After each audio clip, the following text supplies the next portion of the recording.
जय हिंद विद्यार्थी मित्रांनो, तुमचं सहर्ष स्वागत आहे आपल्या अरहन स्टडी फॉरममध्ये. विद्यार्थी मित्रांनो, परत एकदा तुम्हाला निराश किंवा तुम्हाला संतापाचं कारण असू शकतं. काही विद्यार्थ्यांना संयम असू शकतो. काही विद्यार्थ्यांना परत एकदा तारीख मिळाली याचा पश्चाताप असू शकतो किंवा त्यांना असं वाटू शकतं की किती वेळ ही जी पदभरती आहे ज्युनियर इंजिनिअरिंगची BMCमध्ये आपण जो स्वप्न पाहिलं होतं किंवा आपल्याला ज्या गोष्टीची आतुरतेने वाट आपण पाहत होतो ती गोष्ट अद्यापही घडत नाही आहे. थोडक्यात सांगायचं म्हटलं म्हणजे बृहन्मुंबई महानगरपालिका ज्युनियर इंजिनिअरिंग परत एकदा सुप्रीम कोर्टाने पुन्हा तारीख दिलेली आहे.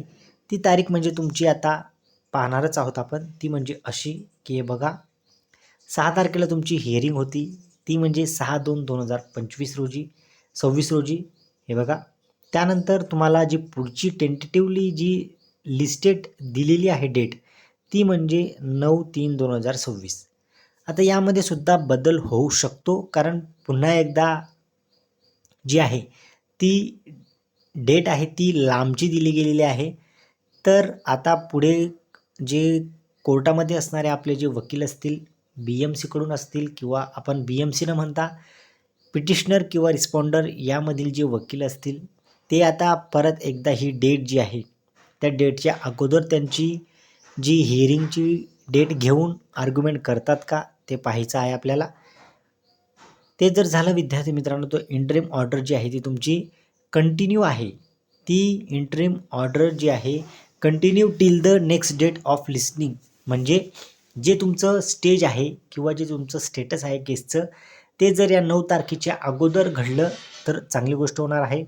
कारण लवकरात लवकर निर्णय लागून तुमची गुणवत्ता यादी जी आहे ती पब्लिश व्हायला पाहिजे किंवा तुमचं जे तुम्हाला वाटत आहे की निकाल कधी लागू शकतो संभाव्य निर्णय. तर विद्यार्थी मित्रांनो, आता जी तुम्हाला डेट दिली गेली आहे लिस्ट 9/3/2026, तर याच्या अगोदर सुद्धा ती हिअरिंग होऊ शकते.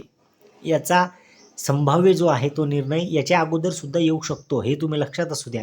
ही जरी डेट दिली असेल तरी याच्या अगोदर जर वकिलांनी जर गांभीर्याने घेतलं तर पुन्हा ते टेकन ऑन बोर्ड करून याचं जे गांभीर्य आहे किंवा या केसबद्दलचं जे महत्त्व आहे किंवा या केसबद्दल जे पदभरती म्हणजे ते विद्यार्थ्यांचं जे भवितव्य असेल किंवा किती विद्यार्थी या पदभरतीमध्ये अडकलेले आहेत असं संपूर्ण जर पूर्ण चित्र पाहता 9 तारखेच्या अगोदरसुद्धा काहीतरी निर्णय येऊ शकतो, हे तुम्ही संभाव्य समजून घ्या.